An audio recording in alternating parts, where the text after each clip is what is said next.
Selamat siang pemirsa, inilah Newsline. Presiden Prabowo Subianto kembali melakukan kunjungan kenegaraan ke kota Amman, Yordania.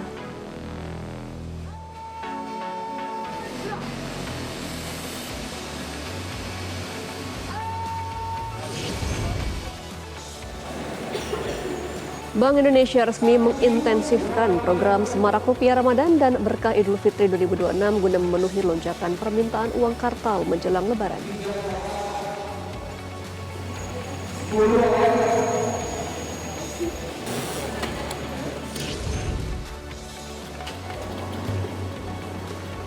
Newsline juga akan menghadirkan santri kelahiran Padang, Sumatera Barat, Teguh Muhammad Syukri yang membuktikan bahwa tekad dan keyakinannya mampu mengantarkannya meraih prestasi. Teguh Muhammad Syukri.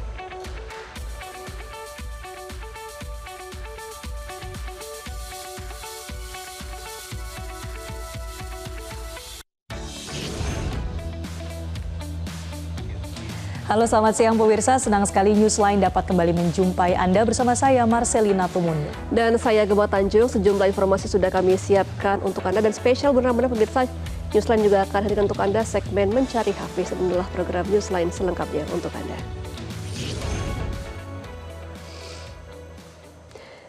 Pemirsa, Presiden Prabowo Subianto kembali melakukan kunjungan kenegaraan ke kota Amman, Yordania. Lawatan ini merupakan kunjungan kedua Presiden Prabowo Subianto ke Yordania sejak menjabat menjadi presiden. Sebelumnya Presiden melakukan kunjungan resmi pada April 2025, sementara Raja Abdullah II juga telah melakukan kunjungan balasan ke Jakarta pada November tahun 2025. Presiden Prabowo Subianto dijadwalkan akan melakukan pertemuan bilateral dengan Raja Abdullah II di Al Husainiyah Palace. Dalam pertemuan tersebut, kedua pemimpin akan membahas penguatan kerjasama di berbagai sektor strategis dan selesai seluruh agenda, Presiden akan dijadwalkan meninggalkan Amman pada Rabu sore.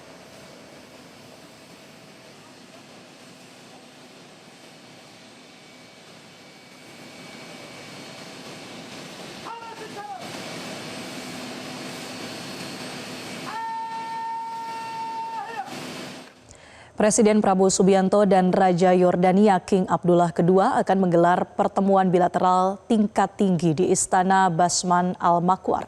Pertemuan kali ini sekaligus menandai 75 tahun hubungan diplomatik kedua negara. Simak laporan Bianca Sumendap dari Amman, Yordania. Presiden Prabowo Subianto melakukan kunjungan kenegaraan ataupun pertemuan bilateral di kota Amman, Yordania, dan akan melakukan pertemuan secara langsung dengan King Abdullah II yang nantinya akan berlangsung tepatnya di Istana Basman Amman, Yordania. Dan pemirsa, untuk pertemuannya sendiri ini akan dilaksanakan tepatnya pada pukul 12 waktu Yordania atau sekitar pukul 4 sore waktu Indonesia. Selain itu pemirsa, dapat kami sampaikan diperkirakan apa saja yang akan dibahas dalam pertemuan antara keduanya. Ini mengingat begitu hubungan baik antara Indonesia dan juga Yordania yang sudah berlangsung selama 75 tahun. Diinformasikan memang untuk terkait dengan pembahasan sejauh ini diperkirakan ini akan membahas terkait dengan kerjasama antara kedua negara, baik Indonesia maupun Yordania, karena selama ini kerjasama antara keduanya ini sudah berlangsung cukup lama dan cukup baik di berbagai bidang dan juga sektor, diantaranya di bidang pertahanan, kesehatan, pertanian, dan sejumlah bidang-bidang lainnya. Selain itu juga pemirsa, kalau kita lihat terkait dengan apa yang akan dilaksanakan oleh ataupun pertemuan ini akan membahas apa saja, mengingat begitu baik Indonesia maupun Yordania ini tergabung dalam Board of Peace atau Dewan Perdamaian. Diperkirakan ini akan menjadi salah satu bahasan penting, mengingat kedua negara ini menjadi negara-negara begitu yang tergabung dalam Board of Peace ataupun Dewan Perdamaian yang membahas begitu terkait dengan rekonstruksi pembangunan kembali khususnya untuk Gaza. Dan juga pemirsa, selain itu juga kalau kita lihat terkait dengan perjalanan ataupun kunjungan kenegaraan Presiden Prabowo ke Yordania, ini merupakan kunjungan kedua. Jadi memang kalau kita lihat intensitas antara keduanya, baik antara Presiden Prabowo Subianto dan juga King Abdullah II ini sudah berjalan dengan baik begitu. Karena kalau kita lihat tepatnya pada April tahun lalu atau 2025, Presiden Prabowo Subianto datang ke Amman, Yordania untuk melakukan pertemuan secara langsung begitu dan membahas khususnya terkait dengan bidang pertanian dan juga bidang lainnya. Dan tapi kalau kita lihat di bulan November 2025 kemarin, Presiden Prabowo Subianto menerima kehadiran ataupun kunjungan dari Raja Yordania yang datang ke Istana Negara, dan ini membahas begitu terkait dengan sejumlah kerjasama. Di antaranya adalah terkait dengan keamanan cyber dan juga pertahanan. Selain itu juga membahas terkait dengan pertanian. Dan yang menarik juga kalau kita lihat adanya pembahasan begitu antara Danantara dan juga Kerajaan Yordania ini untuk pembahasan kerjasama terkait di berbagai sektor. Salah satu sektor yang dibahas terkait dengan pipanisasi. Dan juga pemirsa, kita akan lihat bersama, kita akan tunggu apa saja yang akan dibahas dalam pertemuan antara Presiden Prabowo Subianto dan juga King Yordania Abdullah II ini akan membahas terkait kerjasama ataupun board of peace, atau ada materi atau bahasan lainnya begitu yang menarik, karena keduanya kita lihat tergabung dalam board of peace. Jadi diperkirakan ini akan membahas terkait dengan isu terkini khususnya untuk kesejahteraan ataupun kemerdekaan bagi Timur Tengah. Dan kita akan tunggu bersama. Dari Amman, Yordania, Bianca Semenda melaporkan untuk Metro TV. Pemirsa, kita beralih ke informasi lain. Hujan deras dengan intensitas tinggi menyebabkan banjir di berbagai daerah. Akibatnya aktivitas warga menjadi terganggu. Hujan deras disertai angin kencang di Desa Kuta, Kecamatan Pujut, Lombok Tengah, Nusa Tenggara Barat, membuat sejumlah hotel dan homestay terendam banjir. Wisatawan asing yang menginap di kawasan wisata unggulan tersebut tampak panik dan langsung menyelamatkan diri dari terjangan air. Bahkan derasnya air mengakibatkan pagar tembok ambruk. Tak hanya itu, debit air yang tinggi juga merendam sejumlah ruas jalan dan pemukiman warga. Desa Kuta menjadi salah satu titik yang rutin terdampak banjir saat musim hujan dengan intensitas tinggi.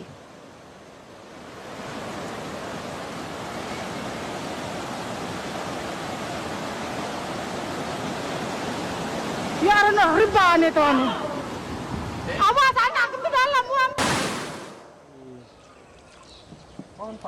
Di Kabupaten Maros, Sulawesi Selatan, pemirsa, 8 kecamatan terendam banjir dengan ketinggian 50 hingga 1 meter. Meski demikian, warga memilih tetap bertahan di rumah. Wilayah terparah berada di Kecamatan Camba serta Kecamatan Marusu, tepatnya di Dusun Kampala. Warga terpaksa beraktivitas di atas rumah panggung dan menggunakan perahu untuk beribadah maupun beraktivitas sehari-hari. Banjir terjadi akibat curah hujan tinggi sejak beberapa hari terakhir. Selain itu, sebelumnya sempat terjadi air pasang laut yang menghambat aliran sungai di muara, sehingga memperparah luapan air.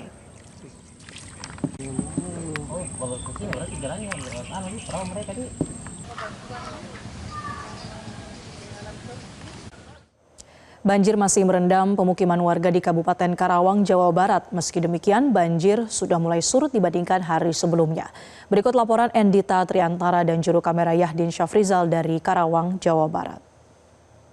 Karawang, Jawa Barat kembali mengalami banjir keempat kalinya sejak bulan Januari 2026.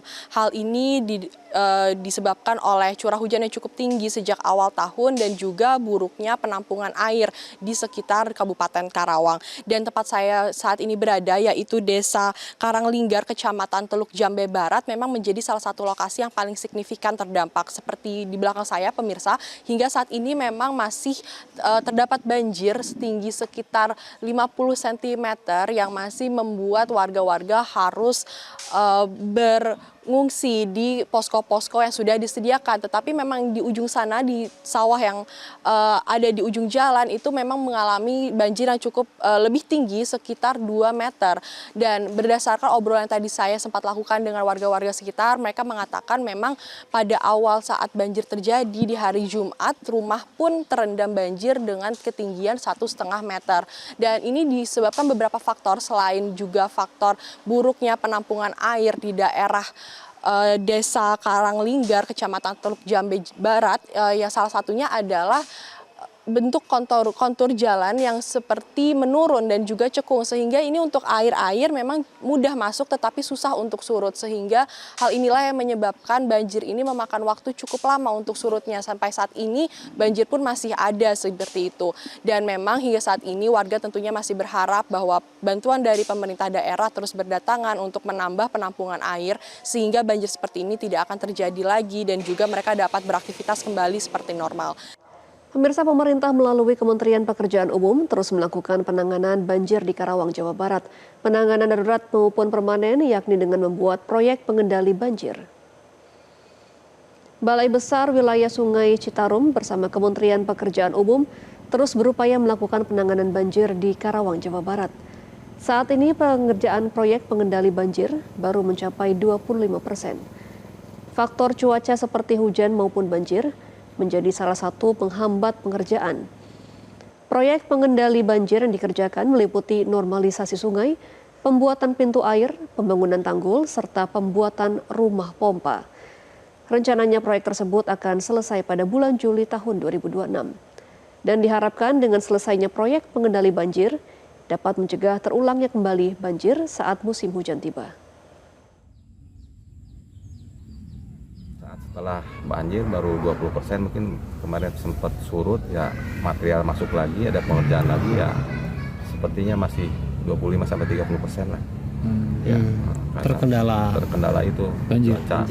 Ya. Kalau banjir kan material tidak bisa lewat, jalan terputus, tapi kalau misalkan udah jalan bisa lewat, masuk lagi material. Fenomena lubang raksasa di Desa Pondok Balik, Kabupaten Aceh Tengah semakin meluas dan mengkhawatirkan warga setempat. Salah satunya petani kebun kopi yang kini berjarak 2,5 meter dari lokasi lubang raksasa yang kini sudah pasrah bila kebunnya hancur akibat fenomena alam ini. Pemirsa, lubang raksasa terus meluas setiap harinya sebesar 5 hingga 7 meter, terlebih jika situasi hujan intensitas tinggi dan hingga kini lahan yang berlubang mencapai lebih dari 5 hektar. Dampak lainnya, bencana ini juga merusak sumber penghidupan warga. Sejumlah kebun milik warga yang ditanami cabai, kentang, tanaman hortikultura lainnya hingga kebun kopi mulai terancam ambles dan hilang ke dalam lubang raksasa. Salah satu kebun yang dimiliki oleh Usman AB menjadi sasaran lubang raksasa selanjutnya karena hanya berjarak sekitar 2,5 meter dari longsoran aktif tersebut. Ia mengaku hanya bisa pasrah melihat kebun kopi miliknya menjadi korban lubang raksasa. Kebun kopi tersebut telah digarap selama lebih dari 30 tahun.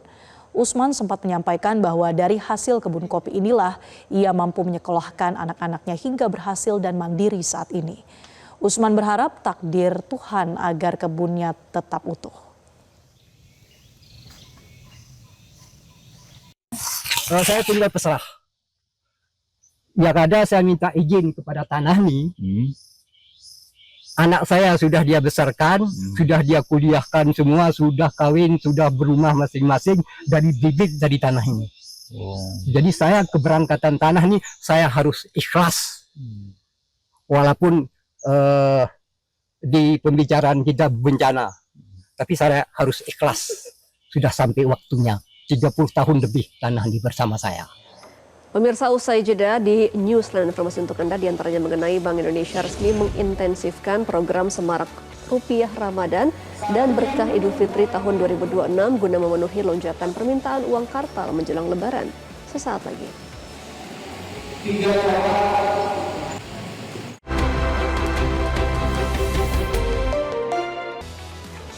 Pemirsa, Anda kembali di Newsline dalam segmen Trending Topic. Kita akan melihat pemirsa ada informasi yang menjadi pencarian dari warganet selama beberapa hari terakhir.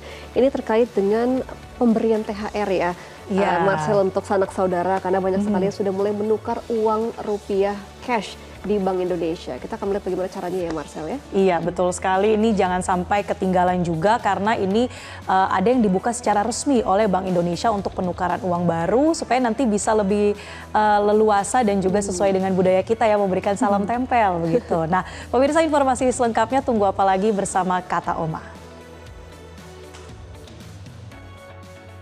Gabus Kata Oma. Baru jagung bakar mentega. Jagung bakarnya nendang, menteganya meleleh di mulut. Rasakan kasih sayang Oma di kerenyahannya.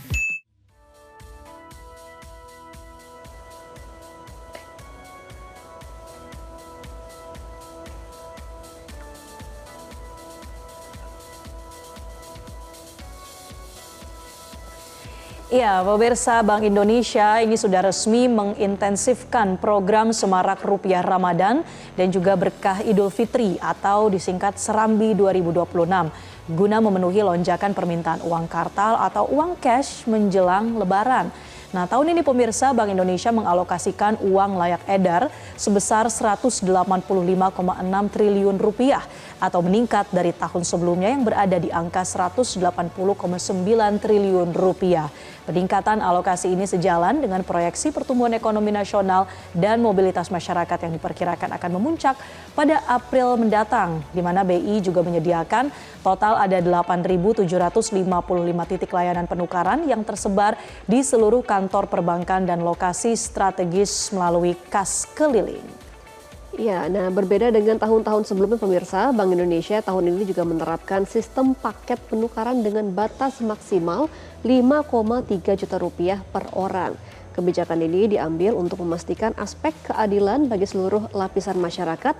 Adapun rincian paket tersebut mencakup 50.000, 20.000, maksimal 50 lembar per pecahan. Sementara untuk pecahan lainnya seperti 10.000, 5.000, 2.000, dan 1.000 ini maksimal 100 lembar per pecahan. Kita akan simak bagaimana pernyataan dari Teddy Arif Budiman selaku Kepala BI Provinsi Jambi yang sudah mulai menerapkan penukaran uang cash di wilayah Jambi. Nominal insya Allah nanti kita akan rekap di akhir ya, tapi pada prinsipnya kami akan mengupayakan untuk pemenuhan kebutuhan masyarakat. Dibandingkan tahun lalu memang ada peningkatan, jadi baik khususnya pada satu paketnya. Karena tahun lalu itu di 4.300.000 dan di tahun ini kita naikkan menjadi 5.300.000 per paket per individu untuk menukar per orang. Maksimalnya ya? Ya, maksimalnya 5.300.000 dengan berbagai. Ya, dan pemirsa, untuk memastikan agar distribusinya tertib dan juga menghindari antrian fisik yang berlebihan, Bank Indonesia mewajibkan masyarakat untuk melakukan pemesanan terlebih dahulu. Jadi jangan langsung datang begitu ya ke lokasi penukarannya, tapi pesan dulu pemirsa di platform digital Pintar. Websitenya itu pintar.bi.go.id. Nah, saat hari penukaran, masyarakat juga wajib membawa KTP asli dan bukti pemesanan digital atau cetak. Jadi sekali lagi ya, supaya memastikan ini bisa dapat sesuai dengan kuota dan juga tidak perlu antri berdesak-desakan, harus daftar dulu nih. Iya, jadi tinggal mengambil saja menukar uang cashnya itu ya. Nah, berdasarkan data terbaru pemirsa per 25 Februari 2026, jadwal pendaftaran dibagi menjadi 2 gelombang utama untuk menjaga stabilitas traffic system. Kalau di Pulau Jawa sendiri pemirsa dari tanggal 24 hingga tanggal 26 Februari 2026 dan 28 Februari hingga 15 Maret 2026. Sedangkan untuk di luar Pulau Jawa ini dimulai dari tanggal 27 Februari 2026 dan tanggal 28 Februari hingga 15 Maret tahun 2026. Nah, kita akan melihat nih pemirsa, seperti apa antusiasme warga yang sudah mulai menukar uangnya untuk THR Lebaran nanti nih pemirsa. Dengan adanya penukaran uang ini untuk menjelang Hari Raya Idul Fitri gimana nih? Alhamdulillah merasa kebantu banget ya, apalagi ini lokasinya dekat pusat kota lah, di pusat kota Madinah. Terus pecahannya juga lengkap, sangat terbantu sekali untuk membagikan ke saudara-saudara, apalagi menjelang Lebaran ya, sangat dekat sekali. Alhamdulillahnya ini sangat membantu. Jadi nukerin berapa juta itu? Ini 5.300.000. Itu emang maksimal ya. segitu sih. Ya, ini mulai bagi pemirsa yang sudah mulai memesan tiket untuk mudik, harus dicek juga ya untuk penukaran uang di daerah masing-masing untuk Bank Indonesia. Siapa tahu kelewat takutnya ataupun belum sempat memesan via digital. Jadi harus pesan dulu via digital supaya tidak antri terlalu panjang begitu ya. Dan juga masih sesuai dengan kuota. Takutnya sudah habis juga nanti uangnya di lokasi ya.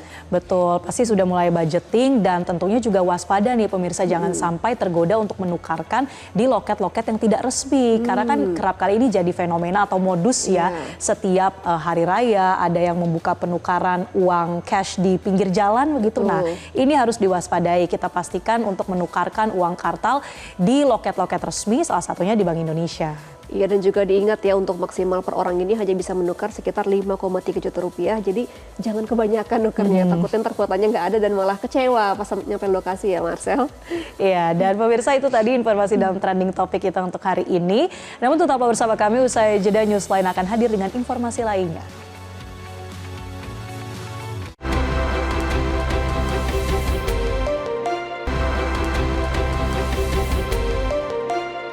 didukung oleh lawan ketombe dengan Zinc Cool Booster baru. Ketombe, no worries.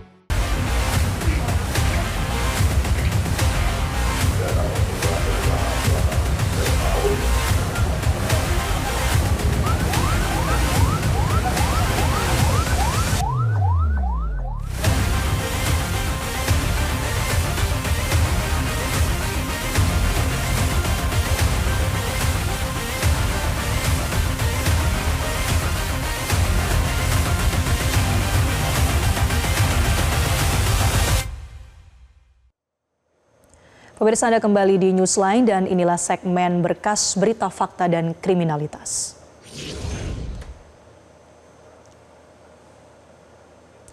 Direktorat Tindak Pidana Perlindungan Perempuan dan Anak serta Pidana Perdagangan Orang Bareskrim Polri membongkar jaringan tindak pidana perdagangan orang dengan modus jual beli bayi lintas daerah.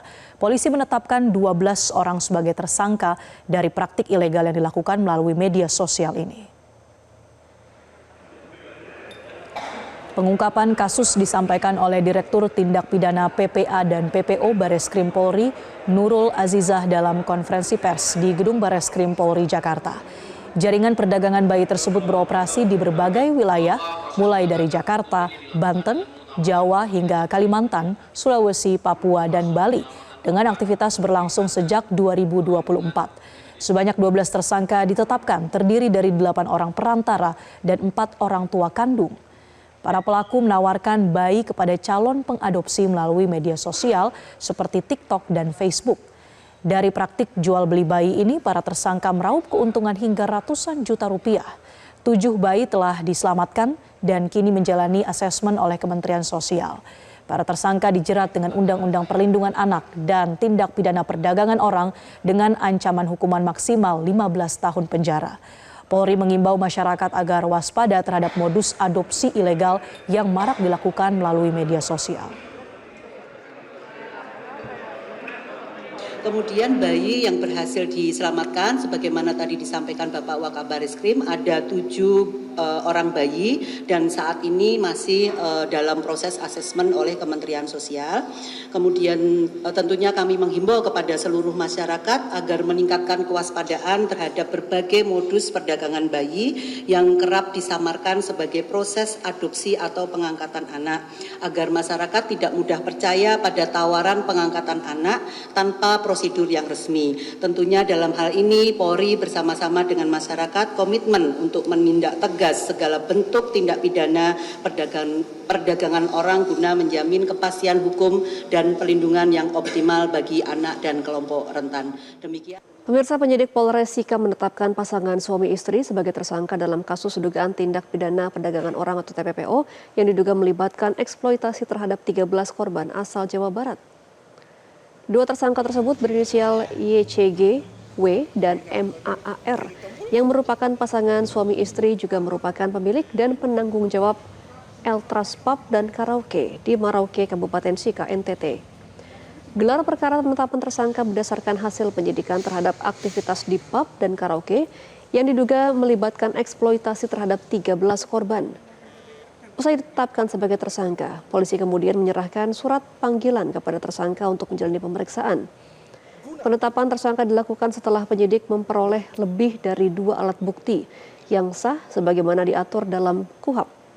Keduanya akan menjalani pemeriksaan sebagai tersangka pada Kamis esok. Sebelumnya, sebanyak 13 warga Jawa Barat diduga menjadi korban tindak pidana perdagangan orang berkedok pekerjaan sebagai ladies companion di pub dan karaoke milik kedua tersangka.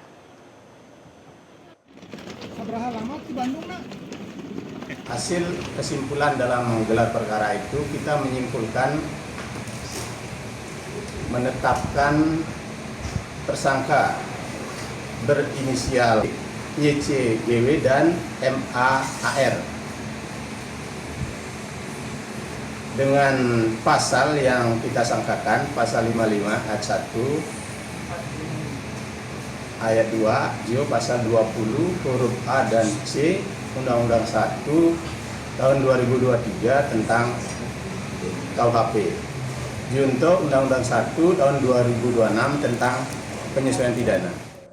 Polrestabes Medan dan Polsek Jajaran melalui program 100 Hari Pemberantasan Tindak Pidana Narkoba mengungkap sebanyak 526 kasus dengan 718 tersangka. Selain itu ratusan kilogram narkotika dan barang bukti kejahatan lainnya disita. Barang bukti dalam kasus narkotika yang diamankan meliputi 156 kg sabu, 3 kg ganja, 60 butir 60.000 butir ekstasi, 325 butir Happy Five, 309 pot liquid vape, 60 botol ketamin cair, serta 771 botol minuman beralkohol. Polisi juga turut menyita timbangan digital, plastik klip, serta peralatan yang digunakan di lokasi peredaran narkoba. Dalam 100 hari, petugas telah melakukan 63 kali penggerebekan sarang narkoba, serta mengungkap 33 kasus judi, termasuk ada 18 kasus judi online, beserta barang bukti berupa 41 mesin yang diamankan. Kapolrestabes Medan Kombes Pol Jen Calvin Simanjuntak mengatakan, pengungkapan kasus ini mencakup jaringan nasional maupun internasional. Sementara Wali Kota Medan Riko Triputra Bayu Waas memberikan apresiasi serta menyebut angka kejahatan jalanan di Kota Medan turun dengan program ini.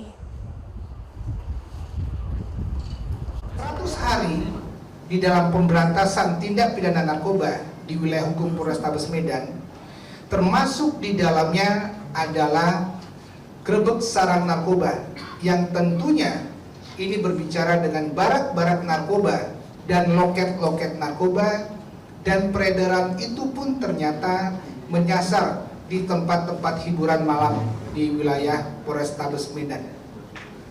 Bersamaan itu juga pengungkapan kasus-kasus menarik, kasus-kasus atensi dan kasus besar yang merupakan jaringan internasional dan jaringan nasional yang jajaran Polrestabes Medan berhasil ungkap. Rekan-rekan sekalian, atas nama pemerintah Kota Medan, kami mengucapkan apresiasi setinggi-tingginya, sebesar-besarnya kepada Polrestabes Medan yang selama 100 hari dalam pemberantasan tindak pidana narkoba telah banyak mengungkap peredaran, menangkap para pelaku-pelaku peredaran yang ini tentu efeknya nantinya akan berbalik kepada keamanan Kota Medan sendiri. Pemirsa, aksi kejar-kejaran mewarnai penangkapan 3 pelaku pengedar ganja oleh tim Sat Narkoba Polres Cimahi di kawasan Tangerang, Banten. Dari hasil penangkapan tersebut, polisi menyita 100 kg ganja siap edar yang disembunyikan dalam 2 koper.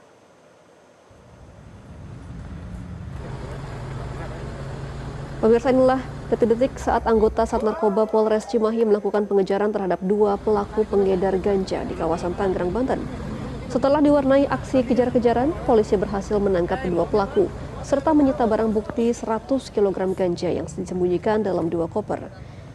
Penangkapan ini bermula saat polisi menangkap pelaku berinisial DEB di kota Cimahi saat menjual ganja.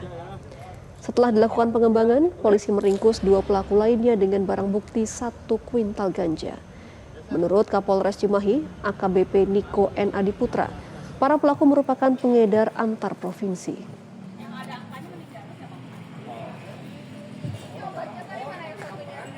Barang ini dimasukkan ke dalam bus, di dalam koper. Jadi pada saat diamankan ini ada kurang lebih 2 koper dan 1 kontainer. Di dalam kontainer tersebut sudah ada ini barang-barang seperti ini. Ini gergaji yang digunakan nanti untuk membagi. Ini disiapkan di dalam kontainer. Kemudian juga ada beberapa atribut dari ojol yang ada di dalamnya, beberapa warna, yang mana mereka pada saat nanti akan barang tersebut datang, mereka sudah membagi dan mereka langsung menggunakan barang-barang ini, dan di dalamnya juga ada tas. Mana tasnya? Nah ini, jadi 1 kontainer ini isinya adalah segala kesiapannya. Ini tas-tas ini sudah disiapkan, jadi mereka nanti pada saat ini dibongkar di Bandung, kemudian ini nanti dipotong, mereka nanti memasukkan ke dalam tas-tas ini. Kasus tewasnya anak berusia 12 tahun berinisial NS oleh ibu tirinya TR di Kabupaten Sukabumi, Jawa Barat menemukan titik terang. Polres Sukabumi menetapkan ibu tiri berinisial TR sebagai tersangka atas dugaan kekerasan fisik dan psikis yang mengakibatkan NS meninggal dunia. Polisi menegaskan penetapan tersangka dilakukan setelah penyidik mendalami perkara tewasnya NS akibat kekerasan. Dari hasil pemeriksaan dan gelar perkara secara intensif, Satreskrim Polres Sukabumi mengungkap adanya aksi tindakan kekerasan yang beberapa kali dilakukan tersangka. Diduga korban NS mengalami penganiayaan sejak 2023. Bahkan pada November 2024 sempat ada laporan polisi namun berakhir damai. Terkait dengan motif, Kapolres Sukabumi AKBP Samian mengatakan tersangka TR menggunakan dalih pendisiplinan anak sebagai pembelaan. Namun polisi masih mendalami motif tersangka yang tega melakukan penganiayaan. Untuk mempertanggungjawabkan perbuatannya, TR dijerat dengan pasal berlapis dalam Undang-Undang Perlindungan Anak dengan ancaman hukuman 15 tahun penjara.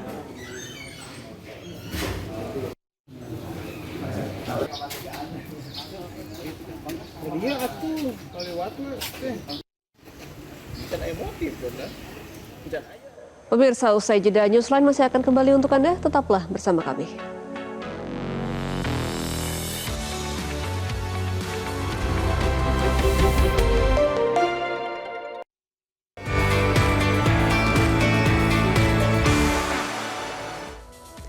Pemirsa, inilah segmen Newsline Bisnis untuk Anda. Menteri Keuangan Purbaya Yudi Sadewa menekankan proyek gas abadi Blok Masela di Laut Arafura, Maluku Utara bisa on stream pada tahun 2029. Setidaknya Purbaya meminta bangunan-bangunan dalam proyek sudah mulai terbangun. Purbaya menekankan akan mendukung terselesaikannya proyek gas abadi tersebut sesuai dengan target, terutama jika ada hambatan dari pemerintah. Purbaya menjelaskan bahwa permasalahan proyek strategis tersebut sudah berlangsung bertahun-tahun atau puluhan tahun.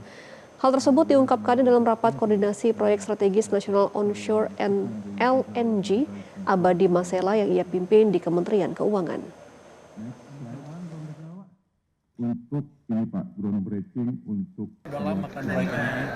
Sebelumnya tuh keluarnya lambat sekali, izin segala macam. Jadi ini izin itu berkeluar Januari, Februari, yang mengakhiri hidup dan lain-lain kan. Itu sebenarnya dipercepat karena mereka tahu mau dibawa ke sini. Jadi mereka percepat semua. Dan yang jelas kan masih ada langkah-langkah yang dilanjutkan ya, termasuk izin dan lain-lain. Saya bilang ke mereka ya udah kita set up tim di sini di mana mereka bisa lapor gitu secara reguler kapanpun. Nanti kita beresin di sini. Jadi saya akan memperlakukan mereka sebagai investor spesial, di mana kalau ada hambatan datanya ke sini, diberesinya di sini. Ini kan perwakilan pemerintah semua ya. Jadi kalau ada gangguan di hambatan di izin investasi, kita panggil Kementerian Investasi ke sini. Di perdagangan kita panggil impor misalnya tadi ke sini. Di perindustrian kita panggil industrinya ke sini. Lapangan abadi di Blok Masela adalah lapangan gas laut dalam dengan cadangan gas terbesar di Indonesia yang terletak sekitar 160 km lepas pantai Pulau Yamdena di Laut Arafura dengan kedalaman laut 400 hingga 800 meter. Adapun potensi gas dari lapangan abadi diperkirakan mencapai 6,97 triliun kaki kubik gas. Blok Masela juga direncanakan akan menghasilkan clean LNG melalui penerapan teknologi carbon capture and storage atau CCS untuk mendukung program pemerintah dalam mengurangi emisi karbon dan mendukung sustainability pada era transisi energi. Langkah ke groundbreaking nanti ada di slide lagi Pak. Next slide, Pak Menteri bisa menambahkan dari nanti dulu sebelum saya. Pemirsa, harga bahan pangan naik signifikan seperti yang terpantau di Pasar Palmerah, Jakarta Barat. Kenaikan harga terjadi pada komoditas telur hingga beras. Dan untuk mengetahui bagaimana dampak kenaikan harga terhadap daya beli masyarakat, berikut liputan jurnalis Metro TV Arbida Dono Semito dan Wildan Aulia. Ya, baik pemirsa. Untuk di bulan puasa atau di bulan Ramadan ini sejumlah bahan pokok naik. Salah satunya adalah harga telur. Saya ada di Pasar Palmerah, Jakarta Barat. Di sini saya berada di depan sebuah kios telur yang menjual ragam telur ayam ras. Dan pemirsa, telur ayam ini memang menjadi salah satu komoditas yang dikatakan naik di bulan puasa ini pemirsa. Namun untuk mengetahui seberapa besar kenaikan tersebut, saya akan langsung berbincang dengan pemilik toko. Dengan Mas siapa Mas? Selamat siang. Selamat siang, saya Mas Eko. Mas Eko, saya mau tanya nih Mas, ada kenaikan harga nggak di telur nih dan kenaikannya berapa? Untuk menjelang Lebaran ya, menjelang Lebaran telur naik ke 32.000. Dari harga sebelumnya kan menjelang Imlek itu udah 31. Jadi kenaikan cuma 1.000 dari Imlek ke puasa ya. Terus dari sebelum Imlek itu kayaknya 28. Ya, naiknya lumayan. Iya, ya. Nah, kalau untuk daya beli masyarakatnya sendiri ini gimana, Mas? Kerasa sih, Mbak, apalagi ditambah bulan puasa juga yang belanja itu berkurang 40% lah. Kalau kayak gitu, Mas, nanti di Lebaran ini apakah akan cenderung ada mengalami kenaikan, Mas? Kalau yang sudah ini puncak naiknya ya mungkin nanti seminggu sebelum Lebaran, terus habis itu pas Lebarannya malah turun, biasanya begitu. Iya. Stok telurnya, Mas, aman, Mas? Kalau stok aman, nggak ada kendala.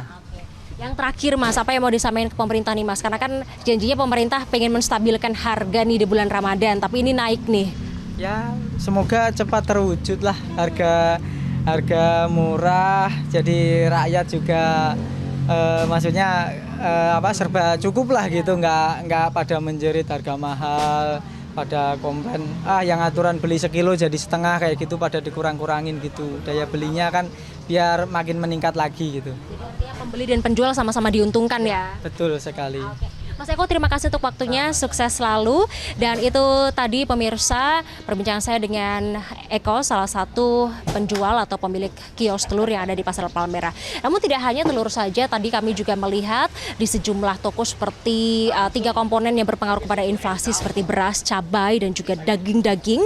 Nah, untuk daging sapi ini memang masih stabil di harga Rp140.000 per kilogram. Lalu untuk daging ayam ini memang mengalami kenaikan pemirsa dari harga sekitar 30 ribuan ini menjadi 45 ribuan per kilogram begitu. Nah, untuk beras sendiri ini memang mengalami kenaikan sekitar Rp500 hingga Rp1.000 dari harga yang sebelumnya Rp14.000 menjadi Rp15.000. Adapun juga dengan jenis lain dari harga Rp13.000 menjadi sekitar Rp14.000 per kilogram. Nah, untuk cabai sendiri pemirsa ini memang sempat mengalami kenaikan, di mana sebelum di bulan Ramadan ini sempat ada di angka Rp80.000 per kilogram. Memasuki bulan Ramadan ini mencapai Rp150.000 per kilogram. Dan kemudian di hari ini pemirsa ini turun sekitar 100 hingga Rp110.000 per kilogram. Harapan untuk menstabilkan harga ini juga senada dengan apa yang dilakukan oleh Gubernur DKI Jakarta Pramono Anung. Begitu yang 2 hari lalu sempat melakukan monitor ke pasar-pasar untuk memastikan ketersediaan bahan pokok dan juga memastikan harga stabil di bulan Ramadan. Mungkin demikian yang dapat kami sampaikan dari Jakarta Barat. Arbida Donosmito, Wildan, Metro TV. Pemirsa, usai jeda Newsline masih akan kembali untuk Anda. Tetaplah bersama kami.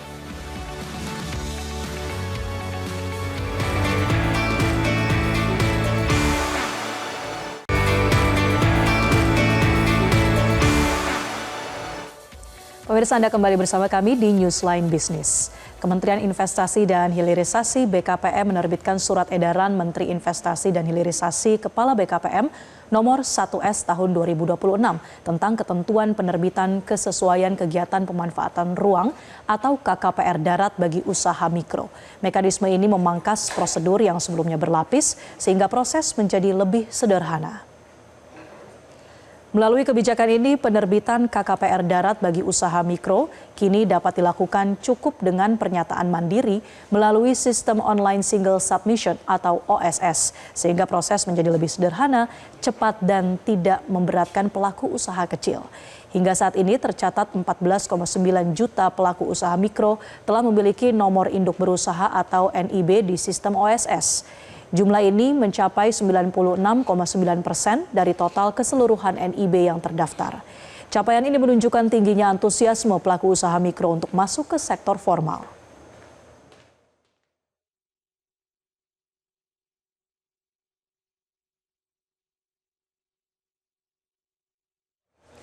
Pemirsa, guna mengenal Islam di masa lampau, pameran artefak Nabi Muhammad SAW dan para sahabat digelar di Gedung Laga Stadion Pakansari, Kabupaten Bogor, Jawa Barat. Pameran ini dibuka untuk umum secara gratis selama bulan Ramadan 1447 Hijriah. Untuk informasi selengkapnya, tunggu apa lagi bersama Kata Oma. Telur gabus kata Oma. Baru jagung bakar mentega. Jagung bakarnya nendang, menteganya meleleh di mulut. Rasakan kasih sayang Oma di kerenyahannya. Pemirsa, pengunjung terlihat antusias saat mengamati berbagai artefak peninggalan Nabi Muhammad Shallallahu Alaihi Wasallam dan para sahabat yang dipamerkan pemerintah Kabupaten Bogor di Stadion Pakansari Cibinong. Sebanyak 75 artefak dipamerkan, mulai dari baju zirah, busur panah, tongkat, hingga jambut dan rambut Nabi Muhammad, serta pedang milik Sayyidina Hussein. Tak hanya itu, pameran ini juga menampilkan kiswah Ka'bah dari berbagai generasi, serta beragam peninggalan sejarah peradaban Islam lainnya.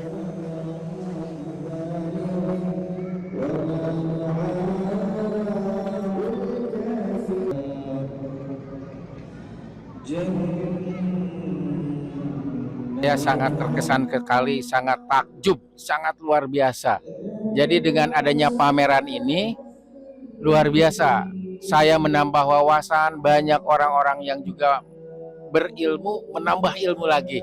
Karena dengan keberadaan artefak-artefak ini, subhanallah gitu ya. Jadi kita jadi tahu nih bahwa pedang Al-Ayyubi seperti itu, kemudian kaligrafi yang memang kemudian ekspedisi yang dipimpin oleh Rasulullah itu seperti apa, kita jadi tahu gitu. Pemirsa, di bulan suci Ramadan, geliat ekonomi pelaku UMKM mulai menunjukkan tren positif. Salah satunya dialami oleh para perajin songkok di kawasan sentra industri songkok di Kabupaten Lamongan, Jawa Timur.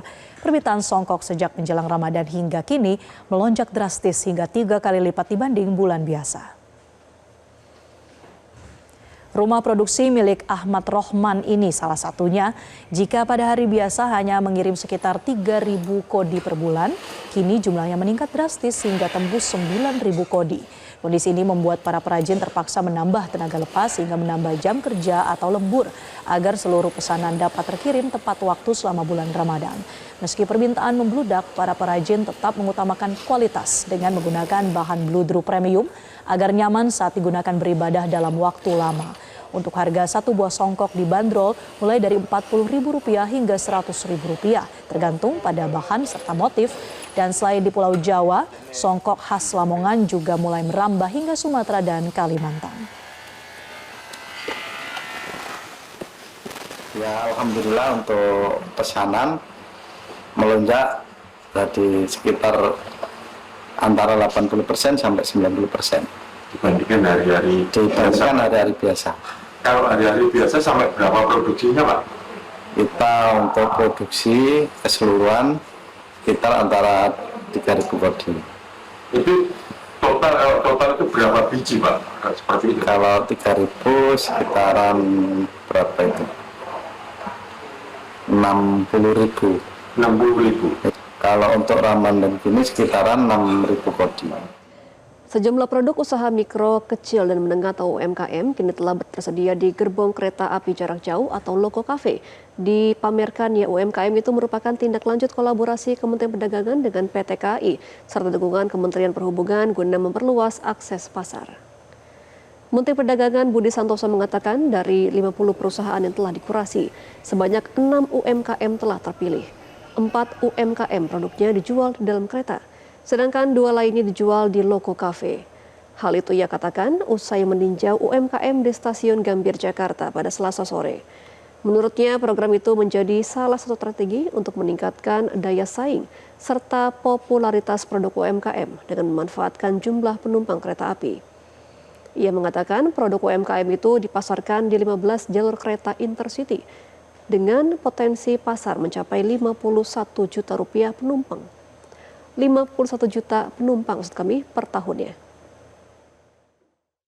Ini adalah salah satu upaya kita agar produk-produk UMKM kita ini semakin banyak diminati oleh masyarakat karena kita menggunakan sebanyak 15 jalur kereta intercity, yaitu kurang lebih setahun bisa sekitar 51 juta penumpang. Ya, sehingga potensi pasar yang cukup besar buat UMKM kita ini dalam jangka waktu setahun. Setelah itu bisa diperpanjang nanti sesuai dengan kesepakatan.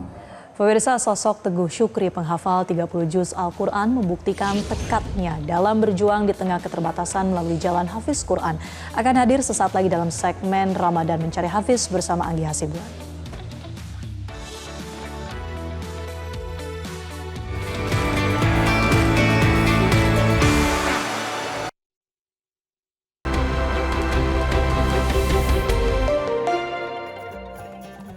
Terima kasih Anda masih bersama kami dalam program Newsline. Pemirsa, kali ini Anda menyaksikan segmen khusus Ramadan Mencari Hafiz bersama saya Anggi Hasibuan. Kami hadirkan kisah-kisah inspiratif para penghafal Al-Quran sebagai wujud penghormatan kami kepada mereka yang menjaga kalamullah dan mengamalkannya dalam kehidupan serta menyebarkan ajaran Islam dengan penuh keikhlasan.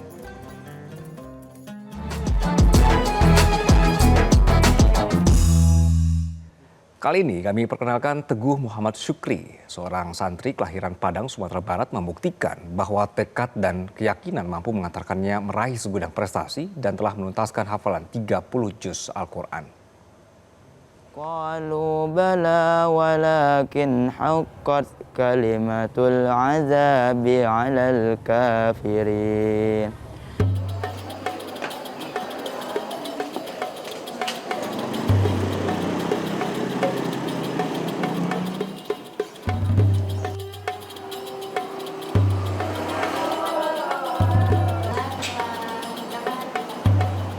Teguh Muhammad Syukri merupakan santri tingkat sanawiyah di Pondok Pesantren Tahfidz Al-Quran Bait Qur'ani Ciputat. Remaja berusia 16 tahun ini berasal dari keluarga sederhana. Ayahnya seorang buruh harian lepas dan ibunya sebagai ibu rumah tangga. Sejak kecil, Teguh telah menyimpan cita-cita besar untuk hidup bersama Al-Quran. Di tengah keterbatasan, ia menabung dari uang jajan, bahkan rela tidak jajan demi bisa masuk pesantren dan menjadi penghafal Al-Quran. Karena sejak dahulu saya MI, saya selalu berandai-andaikan, selalu saya berangan-angankan agar saya bisa hidup bersama Al-Quran, agar saya bisa menjadi penghafal Al-Quran 30 juz untuk membanggakan kedua orang tua saya, untuk memberikan mahkota, memasangkan mahkota kepada kedua orang tua saya di surga kelak. Namun harapan itu sempat runtuh. Tabungan yang dikumpulkan bertahun-tahun terpaksa digunakan orang tuanya untuk memenuhi kebutuhan hidup.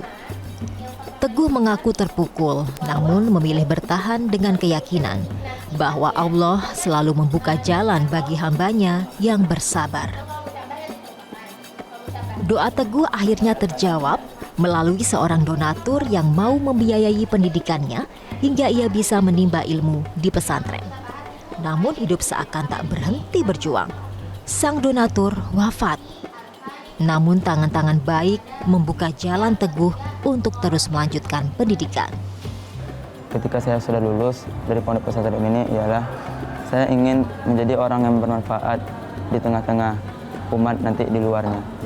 Dan saya ingin merubah nasib keluarga saya, karena mungkin keluarga saya dalam keadaan terpuruk, dalam keadaan yang sangat tersengsara sekali. Tetapi saya ingin merubah itu semua dari keadaan yang sangat terpuruk. Dengan saya belajar Al-Quran, mungkin Al-Quran sampai 30 juz, saya harapkan agar saya bisa merubah semua nasib yang buruk tadi menjadi nasib yang sangat baik sekali. Di dalam pesantren, Teguh menjalani rutinitas ketat menghafal Al-Quran.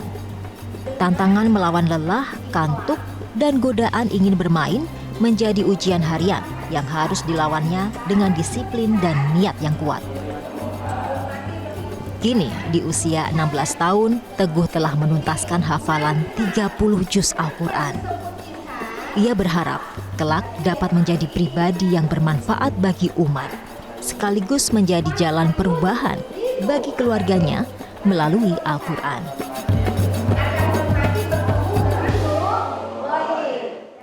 Ya, dan sudah hadir di studio kami pemirsa Teguh Syukri, penghafal 30 juz Al-Quran, dan juga Muhammad Abrar, pengajar pendidikan kadar ulama Masjid Istiqlal. Assalamualaikum Syukri dan juga Pak Abrar. Salam. Baik, Syukri tadi luar biasa ya profilnya. Jadi kalau misalnya tadi saya nyambung dengan profil kamu tadi, pada saat kamu masuk pesantren jadinya pada saat itu bagaimana soal pembiayaan dan lain-lain, Syukri? Iya, ketika itu memang saya dari kecil memang sudah dibiasakan oleh kedua orang tua saya untuk hidup bersama Al-Quran. Nah, bahkan kedua orang tua saya membimbing saya dengan cara tidak mau tidak Al-Quran harus menjadi nomor satu dalam kehidupan saya. Saya ingin melakukan hal apapun harus Quran dulu yang pertama. Nah, jadi untuk agar semua itu tuh konsisten saya lakukan, maka saya berpikir pada saat itu, bertekadlah saya untuk masuk pondok pesantren. Walaupun pada saat itu ya mungkin biayanya sangat mahal dan kondisi ekonomi keluarga pada saat itu mungkin tidak memungkinkan. Tapi alhamdulillah Allah ternyata Maha mengetahui, Allah Maha melihat dan Allah Maha mendengar. Dan alhamdulillah Allah pertemukan saya dengan donatur dari kerabat saya sendiri, dan beliaulah yaitu Ustadz Akmaluddin yang membiayai pendidikan saya. Tetapi tidak sampai di situ, beliau pun meninggal. Di situ terputus harapan saya. Sedangkan pendidikan saya belum selesai. Maka alhamdulillahnya Allah bantu saya lagi dengan dibantunya oleh istrinya yang tadi Ustadz Akmal, yaitu Ustazah Darmiati. Beliau melanjutkan untuk membiayai pendidikan saya sampai saya tamat di Pondok Pesantren Bait Qur'ani. Oke, dua orang ini sangat berjasa berarti ya buat kamu ya. Sekarang kalau boleh tahu orang tua ada di mana, Syukri? Orang tua saya sendiri sekarang sedang berada di Padang. Di Padang ya? Iya. Oke, dan senang sekali pasti mereka menyaksikan ini dari layar televisi. Kalau boleh tahu soal penghafal Al-Quran tadi, sejak kapan kamu kemudian mulai menghafalkan Al-Quran, Syukri? Saya mulai menghafal Al-Quran sejak usia saya masih kecil. Memang pada saat saya kecil dahulu, saya memang sudah dibiasakan oleh kedua orang tua saya untuk hidup bersama Al-Quran. Bahkan orang tua saya membiasakan saya, mendidik saya dengan cara tidak mau tidak Al-Quran harus menjadi nomor satu. Tidak boleh ada yang mengganggu, tidak boleh diduakan Al-Quran. Pernah kejadian pada waktu itu, ketika saya lagi hobi-hobinya memancing, lalu saya tinggalkan Al-Quran. Ini di Padang ya? Ya, di Padang. Maka kedua orang tua saya dipatahnya pancingan saya. Ya, dan disuruhnya saya untuk kembali kepada Al-Quran. Dan banyaklah berbagai hobi yang saya lakukan, tetapi saya tinggalkan Al-Quran. Maka hobi yang saya lakukan itulah yang dilarang dan disuruh untuk kembali bersama Al-Quran. Oke, sejak awal target hafalan yang kamu pasang untuk diri sendiri itu apa? Target hafalan saya untuk saya sendiri ialah saya memang ingin sekali menjadi seorang penghafal Quran 30 juz mungkin dan bersanad. Dan akhirnya berhasil ya? Alhamdulillah berhasil. Dan sekarang alhamdulillah sedang berlanjut untuk setoran sanad bil ghaib dengan 2 riwayat bersama Syekh Ibadur Rahman Abil Hakim LC. Baik. Kalau begitu Pak Abrar dan juga pemirsa, seperti biasa kami juga akan ada metode sambung ayat di sini. Pak Abrar nanti akan membacakan ayat Al-Quran dan nanti akan disambungkan oleh Ananda Syukri. Silakan Pak Abrar. أعوذ بالله من الشيطان الرجيم بسم الله الرحمن الرحيم أتل ما أوحي إليك من الكتاب وأقم الصلاة أعوذ بالله من الشيطان الرجيم بسم الله الرحمن الرحيم أتل ما أوحي إليك من الكتاب وأقم الصلاة إن الصلاة تنهى عن الفحشاء والمنكر ولذكر الله أكبر والله يعلم ما تصنعون. Sadaqallah. Subhanallah. Syukri, dengan begitu kamu akhirnya hafal 30 juz. Apa yang merubah bagi kamu sendiri?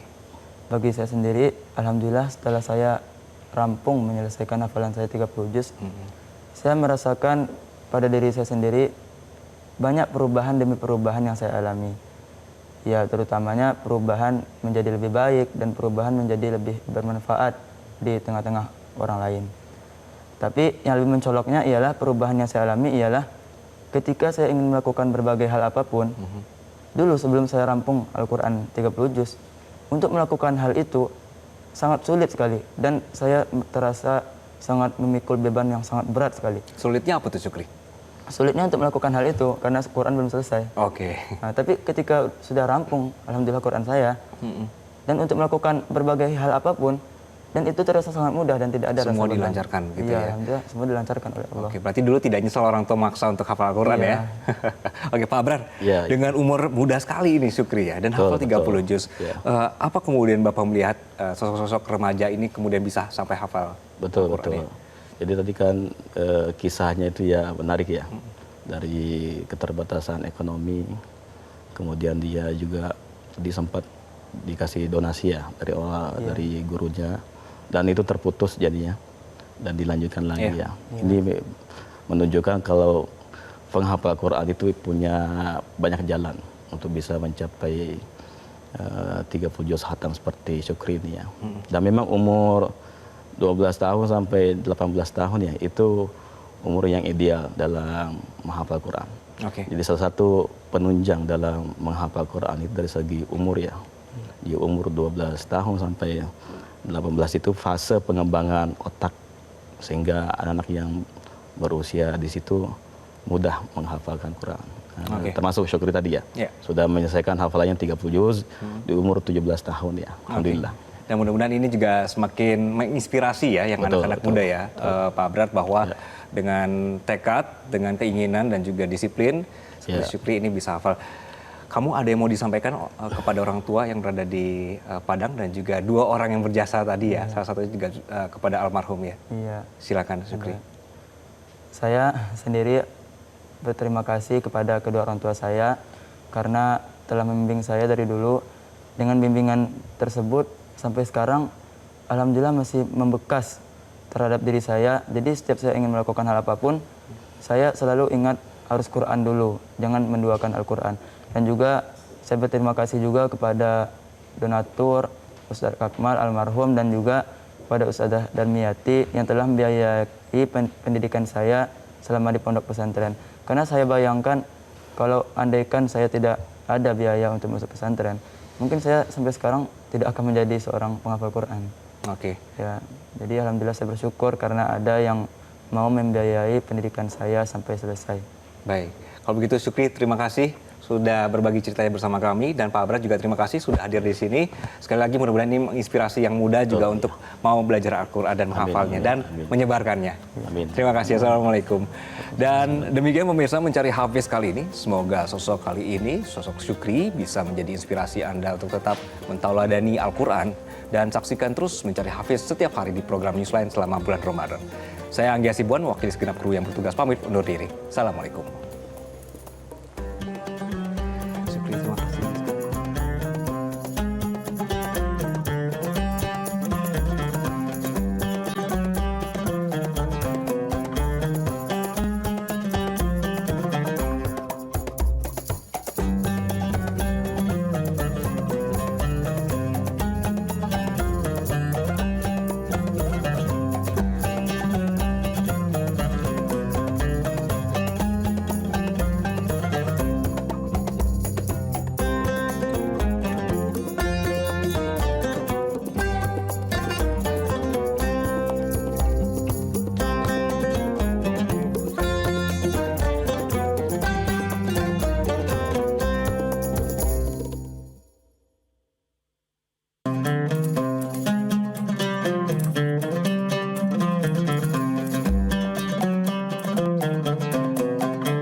Metro TV,